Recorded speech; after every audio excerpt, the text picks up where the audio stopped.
What is going on, peeps? Man, I've read some interesting things today, and we'll kind of get into that, but just a couple things real quick. I got to get through them. First and foremost, I got to get out my disclaimer. I'm not an attorney, a tax advisor, or a financial advisor. Please consult with real professionals. The following is my opinion only based on my own research. I will share the information I find with you and will encourage you to read or listen to the information so that you could form your own opinion. All right, now having gotten that out of the way, man, this is big for me, okay? Because look, I want to thank everybody for this. I've reached 8,500 subscribers. I've been doing this for about 5 months, and I'm already at 8,500 subscribers. I am very, very grateful for all of you, and for even those who haven't subscribed. I know I look at my analytics, and it shows that 42% of the people who view my videos are not subscribers. But, again, I encourage you, if you're not a subscriber, to please do so because it helps out the channel if you do that, all right? So, but for those of you who have, I'm very, very grateful for it.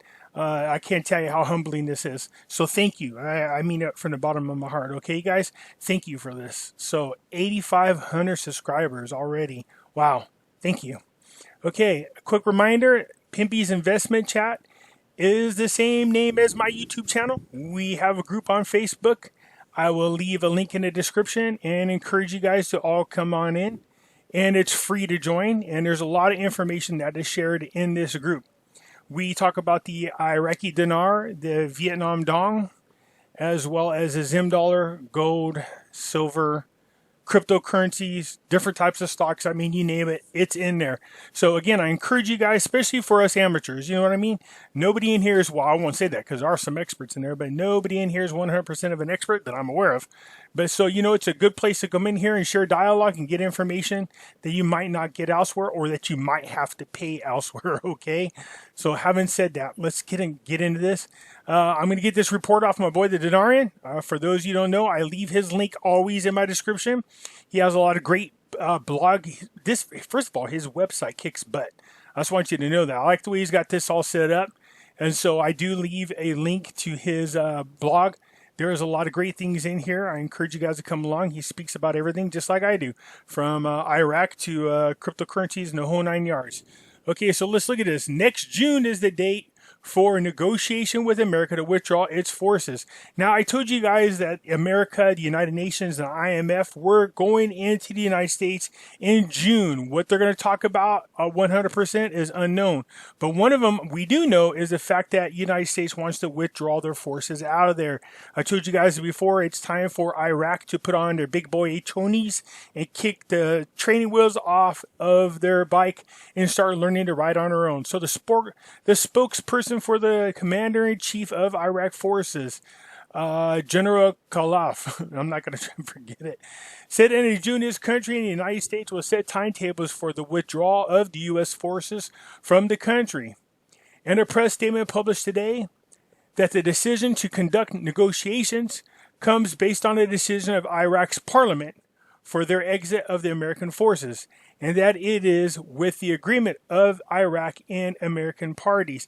You guys know this, that Trump, when he ran for office, he told you, look, we're going to be pulling ourselves out of a lot of these countries. We're going to end a lot of these wars.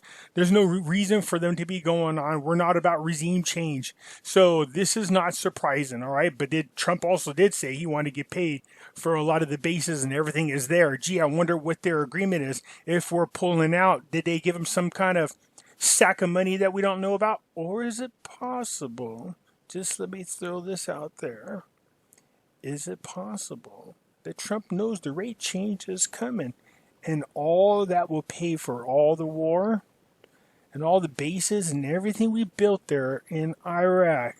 Not saying it's going to happen. I'm just throwing that out there as a thought.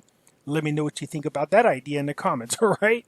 So it looks like we're going to be pulling out of there. We'll see what it is. He stressed that the negotiation that will begin next June will not be confined to the military and security sides, but will discuss all forms of relationships between the two countries in the economics, political, and culture fields established within a strategic frameworks agreements signed between the two countries. Wait, let me get back to that one part.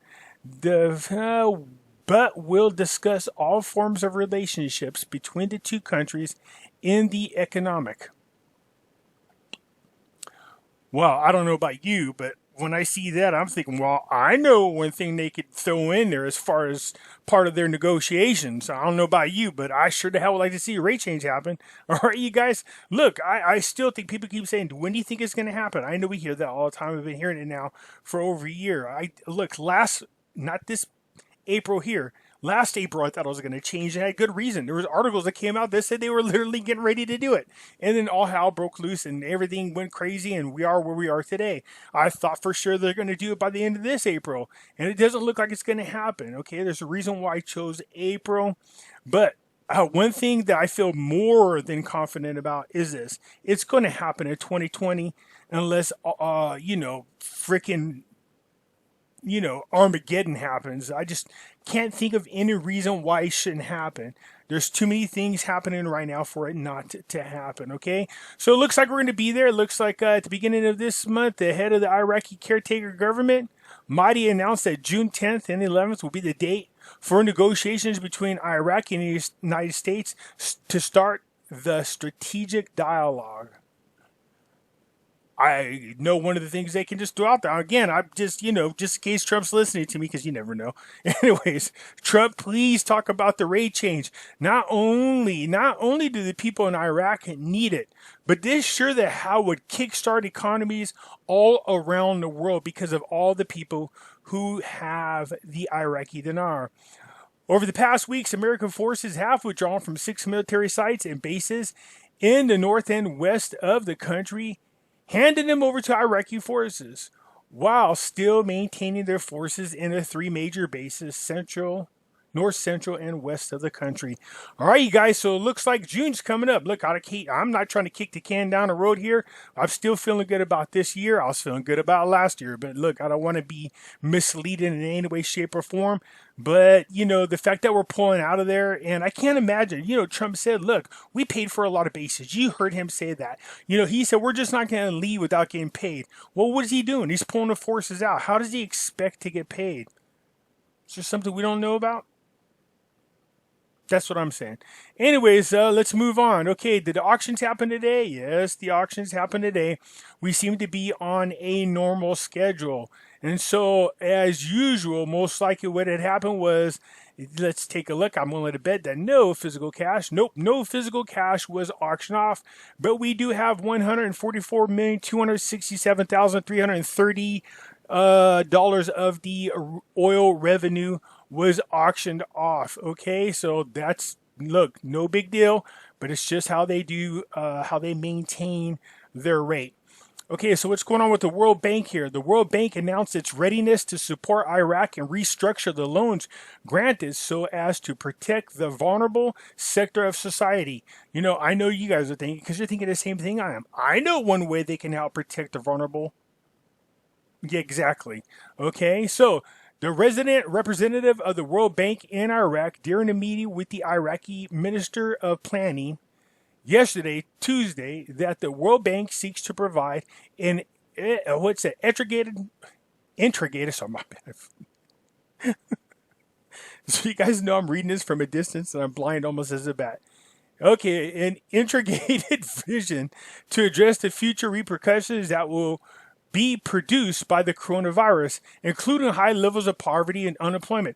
Well, I don't know about you guys, but I can think of one of the ways that would help the poverty situation. How about giving these guys more purchasing power? How about turn around and finding that sweet spot so they could be competitive with import and exports and start infrastructure so you could give these people jobs like they need, all right? I'm just throwing that out there, okay? As a result of economical contraction and declining growth rates, lower GDP. Of course there's lower GDP, but that's going to happen everywhere because of the coronavirus. Unless we see some miraculous kick butt thing happen here, we will see, okay? So, anyways, the World Bank is ready to provide possible support and restructure the loans granted to Iraq in the way that contributes to protecting the fragile segments of society. We know what will protect the fragile segments of society. Just throwing that out there. So look at the Social Fund for Development project that supports the Iraqi government's strategic plans to reduce poverty. Yep, Now, I know you guys are saying the same thing I am. We know how you could reduce poverty, okay? Just throwing that out there. Okay, so other than that, it looks like our boy Al-Kazami is making some headways with some of these political factions that are out there. It seems like he's got his people all in place. They're going to be voting on it Thursday night as well. A lot of these articles. So there's a bunch of them. They pretty much all say the same thing. We know that Kazami has been busting his tuchus to get his government together, to get his the people that he wants in his cabinet politically positioned.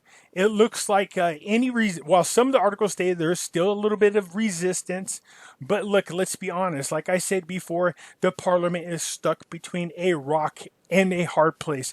It's real simple. Either Al-Kazami gets in there with his government, in which he's still going to turn around and investigate all the corrupt people, and you're screwed. Or you can not vote this guy in and then let the president of the republic dissolve the parliament and let the Iraqi people vote for their people to be in government and still be investigated and get in there.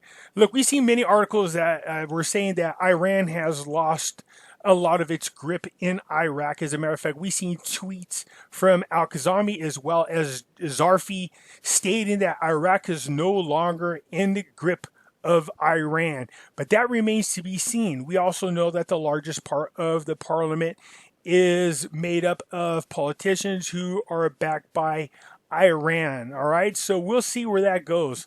Other than that, in the news, let's see here. Again, it's just a lot of these are pretty much the same. It's just Al-Kazami getting in there, doing what he needs to do to get his parliament, or not his parliament, but his people in a position so that they could be voted on. Now, they were talking about Tuesday, and we know it has been moved to Thursday. By the time we wake up on Thursday, we will know if there is a new PM. I have not hid my feelings about this, and that is I hope they don't. I really do want the president of Iraq to just get rid of the parliament. Let's scrap it. Let's get in people that are voted by the people and for the people. Okay? So anyways, you guys, look, that's what's going on in the world of Iraq. Again, I can't stress this enough. I want to thank each and every one of you for making this possible. I am very grateful. It has been growing at a really fast rate. It's about 250 subscribers per week is what I'm averaging, and I know it's because of you guys. Without you guys spreading word and advising other people to come on over, I wouldn't be where I am today. So just know that I am grateful and thankful for everything. Thank you, you guys, and you have a good one.